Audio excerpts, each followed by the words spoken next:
You went through 12 years of school, learned about the French Revolution, about photosynthesis, about the quadratic formula you've used exactly 0 times since. Nobody sat you down and taught you how money works, not how interest compounds, not how debt actually works, not how to invest, not how to build anything. By the end of this, you'll understand exactly why that gap exists and who benefits from it every single day. Here's the question. What would your financial life look like if you had been taught this at 16? Hold that. We'll come back to it. Before we go further, let's deal with the easy response. Nobody forced me to go into debt. I should have figured this out on my own. Both of those things are partly true and partly a trap. Yes, you are responsible for your financial decisions, fully. And the environment those decisions were made in was built by people who knew exactly what they were doing. Knowing the game doesn't excuse you from playing, but you deserve to know what game you're in. Start here. The S&P Global Financial Literacy Survey. Over 150,000 people across 140 countries. One question asked, do you understand basic financial concepts? Only 1 in 3 adults worldwide said yes. 3.5 billion people don't understand how money works. In America specifically, only 1 in 3 Americans can answer all 5 basic financial literacy questions correctly.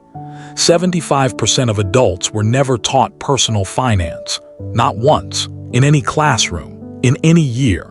74% say they would have made better decisions if they had been. Now here's the part that should make you angry and clear. The financial services industry earns more when you know less. That is not a theory. That is how the numbers work.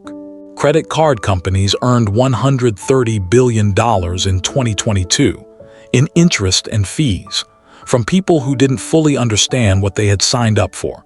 Credit card companies now earn 45% of profits from fees, up from 33% in 2010. They're getting better at it. And payday lenders, this is where it gets uglier. In 2021, there were more payday lenders in America than McDonald's. They charge between 390 and 780% interest per year, and 80% of those loans get renewed multiple times. That is not an accident of design. That is the design. And one person said this out loud, from inside the industry. We have an entire financial services industry that benefits from the lack of this proficiency in our society. Not a critic from outside, someone inside it, saying it plainly. And what it costs you is not just money. That's what's coming next. Let's talk about what this gap actually takes from you. First, the money you paid that you didn't have to pay. Every fee you paid because you didn't know there was a way around it. Every interest charge on a balance you didn't know how to clear. Every loan taken at a terrible rate because you had nothing to compare it to. Financially illiterate people pay more. For everything. Always. Second, the wealth that wasn't built. If you don't know how compound interest works, you don't know you're supposed to make it work for you. Most people only experience compound interest as a cost, not as a tool, never as a tool, because nobody showed them. Third, time. The money you invested at 25 doubles roughly every 10 years. The money you could have invested at 25 but didn't because nobody told you that you should. That gap widens every year, and it doesn't close. Fourth, the confidence to negotiate.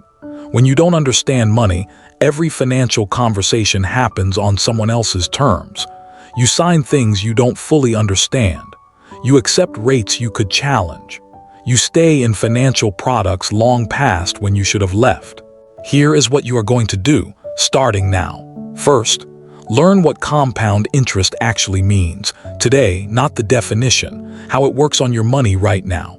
Search compound interest calculator, put in your numbers, see what $100 a month becomes in 30 years.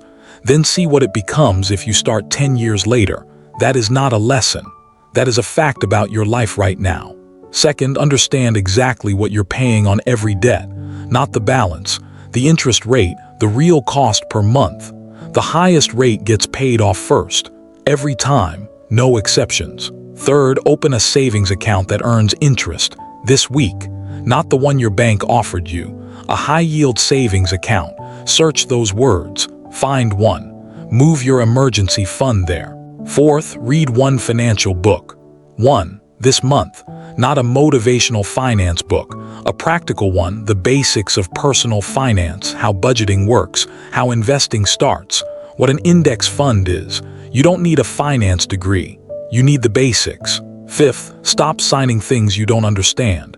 Any financial document, any contract, any loan, if you don't understand it, ask or walk away.